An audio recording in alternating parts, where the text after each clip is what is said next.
Nagyon sokan költünk, vagy költetek ugye marketingre, anélkül, hogy tudnátok, hogy mennyit költhettek marketingre. Hogy én egyáltalán fedezzem ezeket a költségeket, és majd csak ezután jön az, hogy beszélünk a profitodról és a vállalkozási formád alapján, hogy még ott milyen egyéb extra adókkal, költségekkel kell számolni, és mi az, ami ténylegesen megmarad, és te abból fogsz-e tudni enni, fogsz-e tudni megélni, fogsz-e tudni esetleg egy családot fenntartani, vagy sem.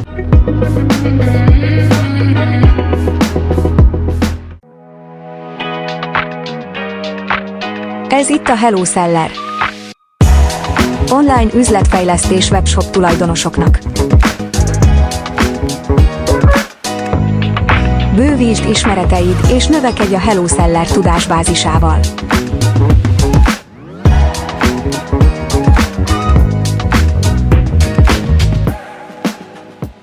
Sziasztok, szellerek! Itt van az újabb podcast és az újabb téma a számotokra, ami nem más, mint egy kis matek és marketing ötvözése. Mivel a legtöbb tanácsadásomon, vagy tanácsadás során a legfontosabb számotokra az a profitábilis marketing, a profitábilis értékesítés volt a számotokra, és ezért van is egy most már külön megvásárolható anyag a shopban, ahol letölthetitek azt a táblázatot, amit eddig sokszor egyedileg számotokra egyedire szabva küldtem el, és van hozzá egy videógájdos útmutató. Ha mégis azt mondjátok, hogy rögtön kapásból együtt vegyük át, akkor lehet úgy időpontot foglalni a Hello Sellerem, pont ebben a témában, tanácsadásban. Ha pedig csak letöltitek és átnézitek, és utána merül fel bennetek kérdés, hogy jó, de akkor mi a következő lépés, vagy hogyan optimalizáljunk, akkor meg sima tanácsadásként tudtok foglalni nálam időpontot. A lényeg, amit ezzel kapcsolatban elmondanék, amit nem győzök hangsúlyozni a matek résznél, hogy nagyon sok olyan vállalkozó van, főleg akik webshopos értékesítéssel kezdenek, tehát nincs mondjuk 20 éves értékesítési múltjuk, hogy nem vesznek figyelembe minden kiadást, és nem jól számolják a profitot. Gross profit, tehát volt olyan nagy cég, akivel konzultáltam, ahol az ezért felelős emberke a gross profitot vette figyelembe, úgyhogy közben nettóba semmiük nem maradt. Tehát konkrétan tudni kell egy picit számolni. Ebben én sem voltam annyira jó, tanultam pénzügyet, meg közgazdaságtant, én inkább statisztikával voltam, mindig abban voltam otthon, viszont ezeket meg kell tanulni, ezeket az alapokat, hogy a szállítási költségedet például azt nem úgy adod tovább, ahogy te kapod, mert neked abból is az áfát pluszba ki kell, hogy fizesd. És bizony rá kell tegyél egy összeget, meg neked még arra rájön még az a csomagolási költség, amiben kiküldöd a szállítást, stb. Tehát, hogy ilyen apróságokkal azért számolni kell tudni, és azért is kell mindig rászámolni a költségekre, hogy véletlenül es abba a hibába, hogy változik mondjuk a szállítás költsége, heti-napi szinten ugye az üzemanyag felár, meg a nem tudom milyen kis extra díj, és emiatt igazából te olcsóban adod a szállítást, mint amiben neked kerül. És itt most nem a konkrét szállításról beszélünk, mert ugye ez lehet, hogy te ingyenes szállítást biztosítasz, és a termékáradban van bekalkulálva a szállítási költség, viszont ha nem jól kalkuláltad be, akkor ott is simán átmehetsz veszteségesbe. És akkor itt jön az, hogy jó, de akkor mit kellene elérni? És ugye van ez a kis táblázat, amit én készítettem, különféle platformokon való értékesítéstől függően különféle jutalékot, platformdíjat, egyszeri, kategóriánkénti, havi vagy eladási költség alapján számolt díjakat kell, hogy fizess. Ezeket ki tudod tölteni, be tudod írni, hogy neked mennyi a termék bekerülése, és itt nagyon fontos, hogy bruttóba számolj, és az összes minden költségével számolj, és vond le, tehát számolt ki, hogy neked azután az egy darab termék eladás után mennyi adót kell fizetned. És ne csak azt mondod, hogy jó, áfa, ennyi. Neked kell iparűzési adót fizetned, neked kell osztalék után adót fizetned, hogyha te utána azt a megmaradt hasznodat, azt osztalékként szeretnéd kivenni, akkor nem az összes megmaradt pénz lesz a te nettó hasznod értelemszerűen, amit el tudsz utána költeni. Egyébként meg van egy overhead költsége, tehát muszáj, hogy foglalkozz azzal a témával, hogy fenntartasz esetleg alkalmazottakat, fenntartasz egy irodát, van bérleti költséged, van telefonos költséged, van internetköltséged, van a shopodnak havi előfizetési díja, meg az alkalmazásoknak, a számlázó programnak, a könyvelőnek, és ezeket első körben ki kell tudnod termelni. És utána lesz csak egy olyan, és akkor meg kell, hogy nézd, hogy hány darabot kell nekem havonta eladnom ebből a termékből, vagy az átlagos kosárérték alapján hányat kell eladjak ahhoz, vagy hány rendelésnek kell lennie ahhoz, hogy én egyáltalán fedezzem ezeket a költségeket, és majd csak ezután jön az, hogy beszélünk a profitodról és a vállalkozási formád alapján, hogy még ott milyen egyéb extra adókkal, költségekkel kell számolni, és mi az, ami ténylegesen megmarad, és te abból fogsz-e tudni enni, fogsz-e tudni megélni, fogsz-e tudni esetleg egy családot fenntartani, vagy sem. Ez az egyik dolog, amit meg lehet nézni, és ez matek. És a másik dolog a marketing része, hogy nagyon sokan költünk, vagy költetek ugye marketingre, anélkül, hogy tudnátok, hogy mennyit költhettek marketingre. És értem ez alatt a marketing alatt, főként az új vásárlóknak a megszerzését, az új emberek begyűjtését Google és Facebook hirdetések segítségével, akiket behoztok az oldalatokra, mert hogy ezeknek a kampányoknak van egy bekerülési költsége, és hogyha ezt leosztod a hozott emberek számával, akkor tudod, hogy melyik ügyfeled mennyibe került, hogy oda jöjjön az oldaladra. És lesz egy százaléka, aki soha nem vásárol, lesz egy százaléka, aki egyetlen egyszer vásárol, és lesznek, akik visszatérő vásárlók lesznek. Azt kell tudnod megnézni, hogy te mennyit költhetsz ezekre az emberekre. Neked az alapján az overhead költségeid, az alapján, amit te ki akarsz venni pénzt, és amiből meg akarsz élni, az alapján neked mennyi pénzed marad az eladások után marketingre.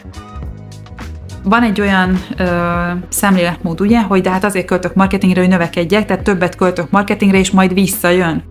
Na és így szokott a probléma lenni, mert hogyha elköltöd azt a pénzt ezekre az emberekre, és mondjuk nem is építettél ugye előtte bizalmat, lásd előző podcastek, és csak meg akarod győzni, hogy vásároljon, és nem fog vásárolni, akkor te kidobtad az ablakon azt a pénzt, és nem hoztad be ténylegesen azt az új ügyfelet, mert csak átjött az oldalra, de nem csinált semmit, és igazából elkezdesz veszteségessé válni.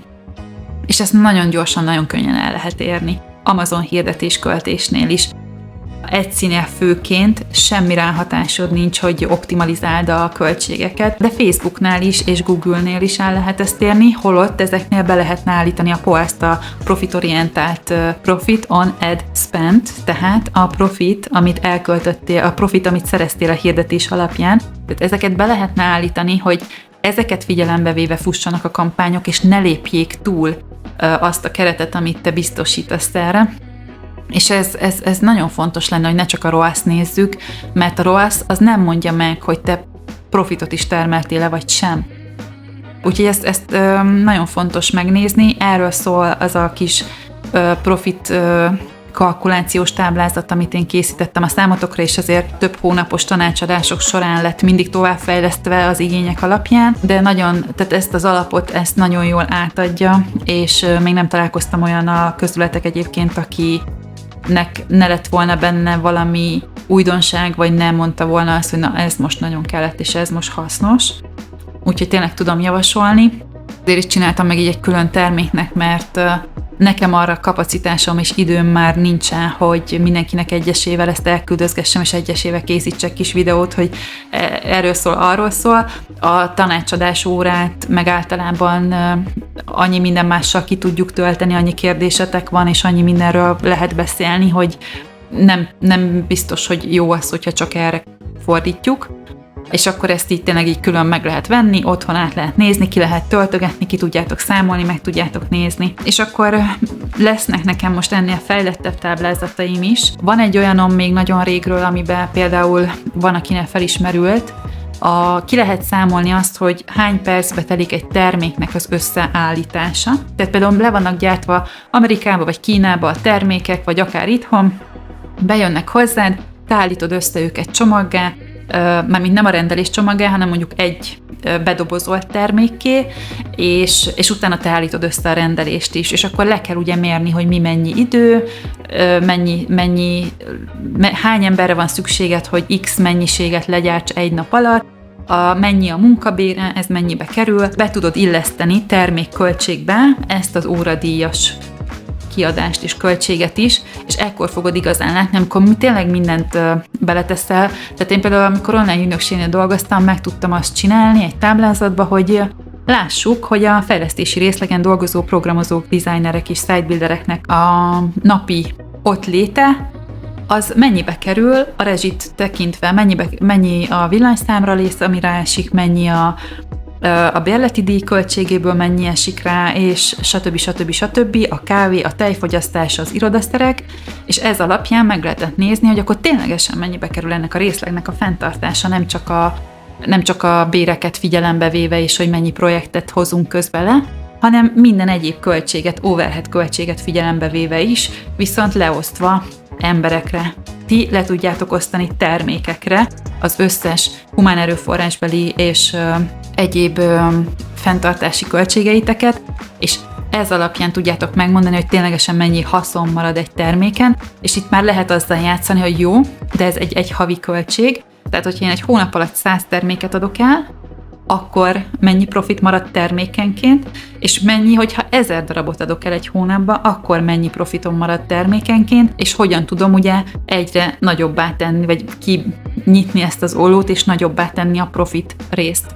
Úgyhogy erről van, tehát ilyen témákról is van táblázatom, ami vagy már mikor ezt hallgatjátok elérhető, vagy majd még csak elérhető lesz, és szeretnék is hasonlóakat készíteni.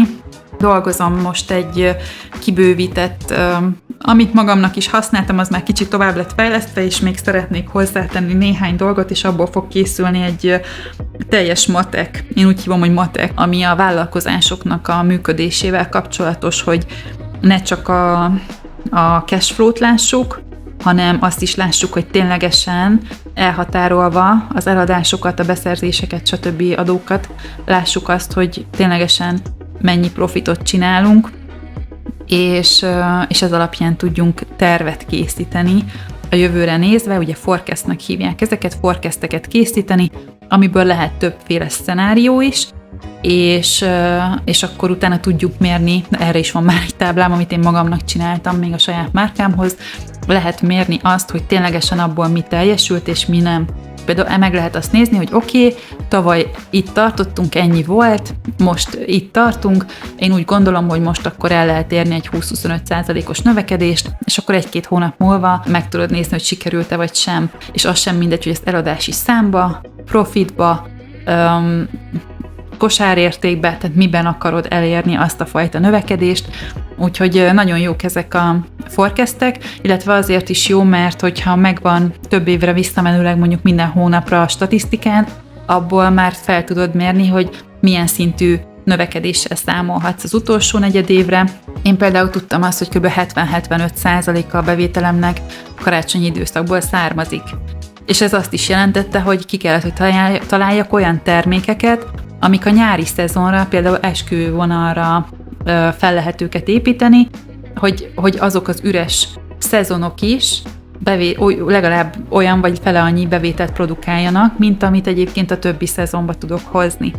Úgyhogy profitábilis marketing, profitábilis működés, nagyon fontos, nagyon könnyen át lehet csúszni, néha nem is lehet észrevenni csak utólag, hogyha valami elment, és főként kampányok során, én ezért is tenném erre a hangsúlyt. A másik pedig az, amikor elkezdünk mindenre is költeni. Megvesszük az összes tanfolyamot, az összes tanácsadót, az összes mindenkit, felveszünk új embereket anélkül, hogy még egyébként hosszú távon megfizethetnénk őket. Tehát ilyen dolgok szoktak előfordulni. Úgyhogy ha nincs saját konkrét pénzügyesed, aki tip-top, és főként méghozzá ilyen data analyst jelleggel képes foglalkozni a dolgaiddal, vagy a könyvelőd egyébként nem készít neked riportokat, mert nem szokás, akkor érdemes egy-egy ilyen táblát elkezdened vezetni, és minél inkább kibővíteni, hogy minél több mindent tudjon, és minél okosabb legyen a kis táblázatod. Úgyhogy ilyeneket fogtok találni a Hello Seller shopban. Használjátok egészséggel, várom itt is a visszajelzéseket, ahogy jeleztem is, ezek folyamatosan fejlődnek, úgyhogy akik meg fogják vásárolni ezeket, és majd a visszajelzések alapján úgy gondolom, hogy vannak új dolgok, amiket érdemes beletenni és frissíteni ezeket a táblákat, ezeket a segédanyagokat, akkor akik már megvásárolták, azok ezt mindig meg fogják kapni. Legyen szép napotok, és várok benneteket a következő podcast adással. Sziasztok!